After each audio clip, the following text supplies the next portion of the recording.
Now, this next one, um, it was interesting how they handled this in the press conference. But Sony Bend Studios has been working on a title called Days Gone, and um, they first announced a trailer, or announced a trailer. They show a trailer announcing the game, and you don't really get too much information from it other than this guy's talking about days gone by where he can't be with someone he's loved before, and it's obviously a post-apocalyptic setting.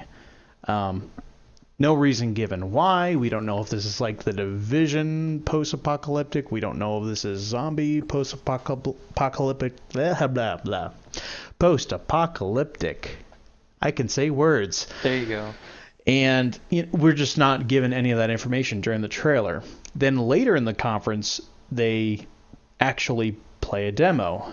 And sure enough, it's like, World War Z type zombies that this guy is facing. But before we get into our thoughts about that, I did want to say that Sony Bend is the studio that Sony owns that's known mostly for the Siphon Filter games. I believe those were on PS1 and PS2. Not too crazy popular, but if you're a PlayStation alumni, you definitely remember those games. And the last title they actually developed was the Uncharted game for the Vita, the one that the Vita launched with. So since the Vita's launch, they've been working on this. But yeah, did you see the trailer and the gameplay demo? I did see the trailer. I did not see the gameplay. So this is a surprise for you about the zombies. Yeah, I was. I saw the trailer for it, and it definitely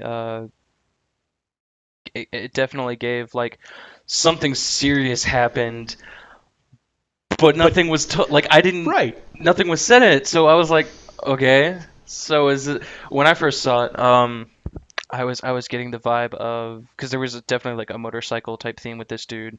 I was thinking like, no, no, not a sequel to what was it, Road to Retribution or something that like really really bad motorcycle game. Oh, I know the one you're talking about, but I can't Yeah, think of the name.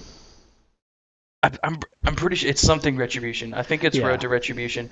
Terrible game. And when I saw this, I was thinking, no, they're not trying again, are they? It much less would a sequel to that game deserve time at an E3 presser. Just no. Oh yeah. No. Yeah, no. But thankfully, Thankfully you were wrong, sir. oh yes. Yeah, like about halfway through the trailer, or no, by the end of the trailer, I had realized that this was its own game. Um, and it definitely had like a Last of Us type feel Yeah. with this guy. Just kind of like a similar uh thing with I'm blanking on the dude's name. The main, Joel. yeah, like Joel losing his daughter, and this guy maybe losing like a girlfriend or his wife, Yeah. Yeah, definitely um, someone. type feeling. So, plus he's like a bounty hunter. Not exactly the same. Like a Kind of close. scavenger. Yeah, kind of close to what Joel was in the Scavenger, but he's still doing like illegal activity. Although bounty hunting is not technically illegal, not illegal if done right. Clearly, probably nothing wrong with bounty hunting in this world, But seeing yeah, as how, who's going to stop you? yeah, everything's gone down the poop chute. But it definitely looked intriguing. I'm always down for a good zombie game. And how they actually did things in the gameplay demo.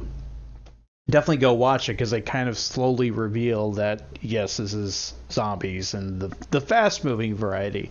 Ooh. Um, this honestly, like, you see like this little thing kind of scurry away and you don't see what it is. It honestly looked like Gollum to me, like because it was a short little dude. He didn't have a shirt on scrawny, scraggly. Just think Gollum from Lord of the Rings, and that's what he looks like. And during the gameplay demo, he's trying to track someone down who either owes him money or something. He's trying to meet up with someone, and this thing like ambushes the main character, throws him to the ground, and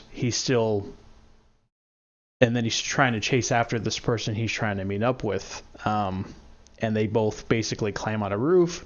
They then fall off a roof, and that's when you see like waves upon waves upon waves of zombies just come out, and the character starts running, and it seems like, you think like, oh my goodness, how is that manageable from a gameplay perspective? They look like they're basically zombies that go down a one hit, that it doesn't matter where you hit them, because he basically takes out an automatic rifle and just starts mowing them down.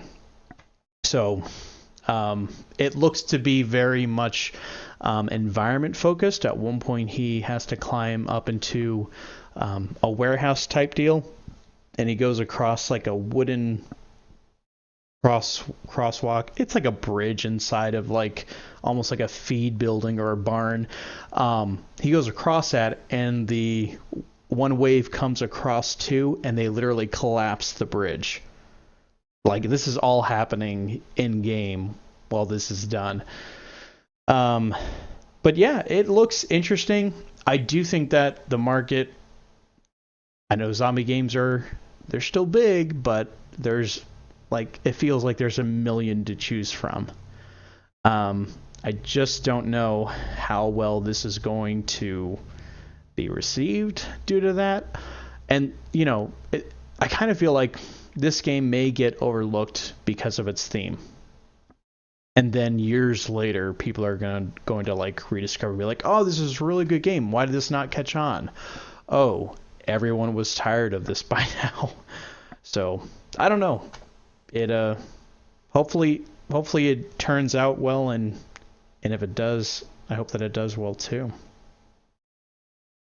Any more thoughts on that? Go watch the gameplay the gameplay demo. I definitely have to now, knowing what it is. That was also the second zombie game, I believe, that was released at E3. The other one being State of Decay 2.